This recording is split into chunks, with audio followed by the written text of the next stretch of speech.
Good afternoon. I'm Candace Barnett. Thanks for choosing News 15 at 5. Well, it will likely be months before federal investigators figure out what brought a twin-engine private plane out of the sky Saturday in Lafayette, killing 5 on board. News 15's Cassie Sherm attended an NTSB press conference today and joins us from near the crash site with details. Cassie?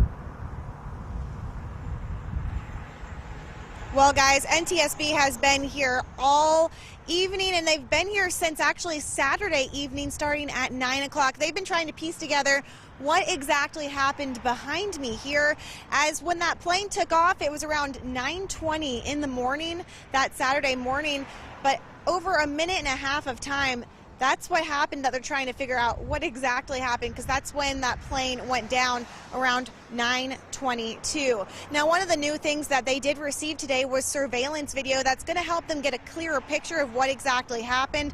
But as of now, they're not going to say what did or did not happen unless they have the proof. They say it's still too early. But today we did learn the 4 corners of the aircraft. They were identified in the crash debris, which shows the aircraft was intact and made contact with the ground. Also, the flaps were up, which tells investigators the plane was not preparing to land at all. With that video, they know that where the plane was, but not what was happening on board. The aircraft climbed, as we said yesterday, to an altitude of 900 feet. Seemed to be following the assigned departure path, which was 240 degrees.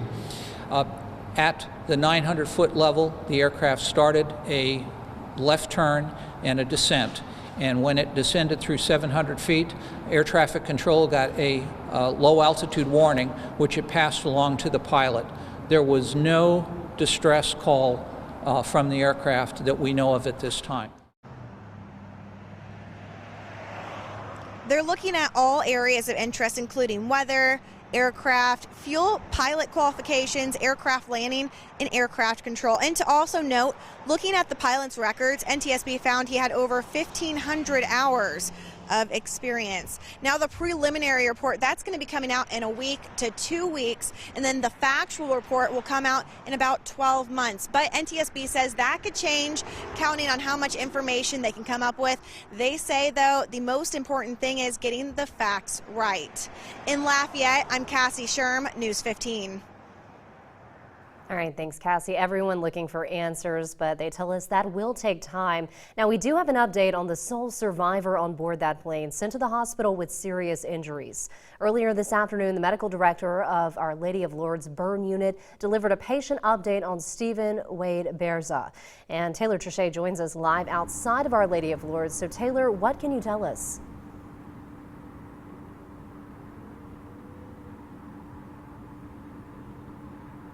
Well, Candace, Stephen Berzas's condition is still considered extremely serious, and as of this afternoon, he was still intubated. And actually at 7 a.m., Berzas underwent a 2-hour surgery and is currently recovering in the Our Lady of Lourdes Burn Intensive Care Unit. Now, doctors are optimistic in his recovery, saying he has several things working for him. He says his good health, overall good health, his relatively young age, his strong family bonds, and his faith is kind of helping in his recovery process, but doctors say now all they can really do is wait. I'm highly confident in the burn team we have assembled to work around the clock for his care. Having a burn center here in Acadiana allows his family to remain close by while he recovers. We have seen that family support makes a significant difference in the recovery of our burn patients. Burns do evolve. What we see the first day is not always what we get day 2 or 3 or even a week later. So it's going to be a long road ahead for him.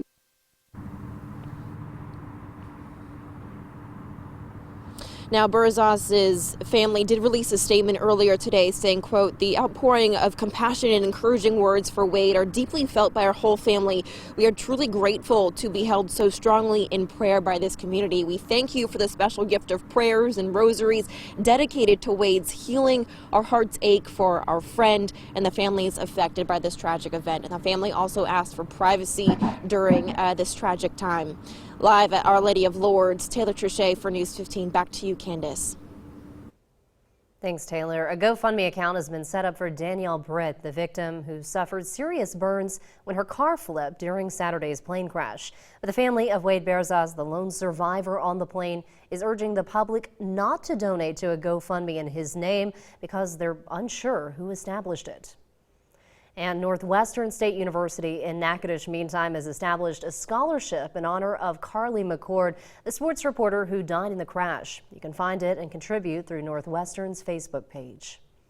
Federal investigators trying to get their hands on any audio of the plane crash, and they're turning to the public. News 15's Rain Augustine joins us live from the crash site with more. Rain, what can you tell us?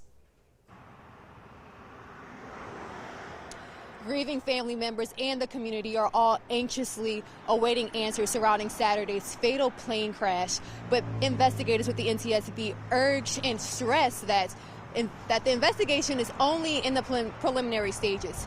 Anyone right now that has an audio recording of the crash is urged to contact the NTSB.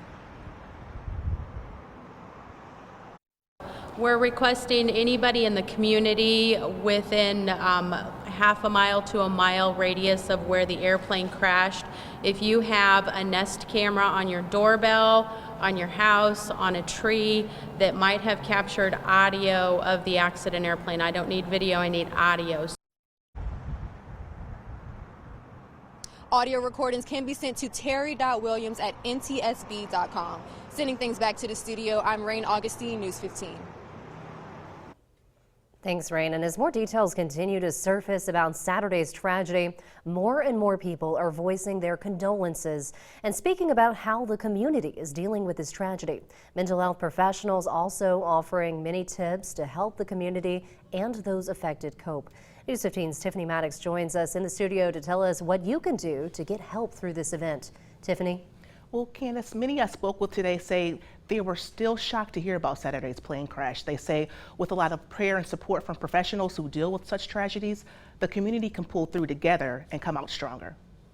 It's been 2 days since a small 2-engine plane crashed near Varel School Road at Faux-Filet near Lafayette Regional Airport Saturday, killing 5 people and injuring several bystanders. The community is still in shock, but offering words of encouragement to those affected. It was horrific, and our heart goes out to the family. I can't imagine a tragedy like that. I'm really keeping them in my prayers and hoping that they pull them close together as a family. Mental health professionals say while it's a long road ahead, there are ways and resources the community can use to manage their grief and cope. Definitely lots of resources out there that they can reach out to, us being one of them here in town.